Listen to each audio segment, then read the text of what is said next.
비밀스러운 사생활이 있을 때 자기의 생활을 숨기려고 한다는 것이 일반적인 상식입니다. 그럴 가능성도 배제할 수는 없죠. 하지만 그런 이중적인 사생활이 있는 것도 아닌데 사생활을 숨기려는 사람들도 존재합니다. 생각보다 꽤 많습니다. 오늘 영상에서는 이 부분에 대해서 다뤄보도록 할게요. 이런 사람들은 첫 번째, 어릴 때부터 가족과 감정을 공유하는 게 불편했던 경험이 있었을 가능성이 큽니다. 어릴 때부터 자신을 보호하려는 습관이 생기게 되기도 하죠. 그래서 자기 스스로를 지켜야 한다는 강한 의식을 가지게 됩니다.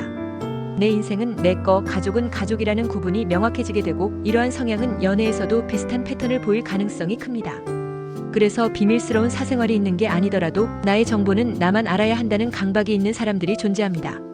따라서 과거에 자신의 사생활이 침해당했던 경험 때문에 자기의 생활을 숨기려고 하는 사람들이 있습니다. 심지어 자신의 가장 가까운 사람들인 가족이나 연인에게도 말이죠. 두 번째, 원래 그런 사람들이 있습니다. 타고난 성격이 개인주의적 성향인 경우도 있습니다. 이런 경우에도 감정적으로 깊이 얽히는 것을 부담스러워하고 자신의 정보를 최소한으로 공유하기를 원합니다. 감정을 표현하거나 다른 사람과 소통하는 방식은 타고난 성향에 따라 다르기도 합니다. 내성적이고 신중한 성격을 가진 사람은 감정을 쉽게 드러내는 것에 불편함을 느낍니다. 자신의 감정을 드러내면 상처를 받을 것 같은 두려움이나 불안이 있을 수 있어서 감정을 잘 표현하지 않으려 할 수 있죠. 이런 성향은 유전적 기질에 의해 영향을 받을 수 있습니다. 즉, 어린 시절부터 그런 성향을 가질 수 있습니다. 타고난 성격이 그렇든 자라온 환경에 영향을 받았던 그들은 자신의 정보가 공개되는 것을 부담스러워합니다.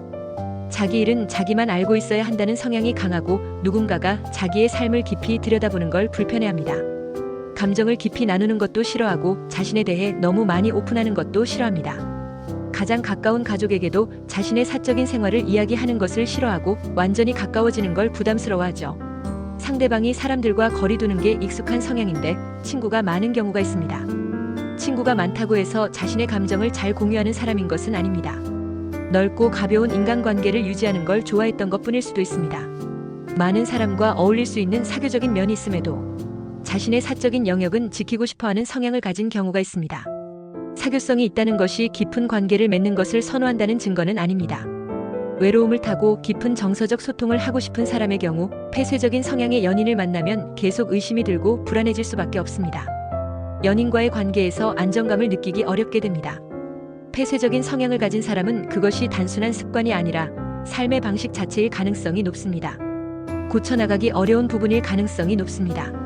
자신의 정보를 최소한으로 공유하는 성향의 사람은 그것을 잘 이해해주지 못하는 연인을 만날 경우 서로가 너무 지치게 됩니다. 상대방이 폐쇄적인 성향의 연인일 경우 내가 상대방의 성향을 잘 배려해줄 수 있는 상황인지 꼭 한번 생각해 보실 수 있기를 바랍니다.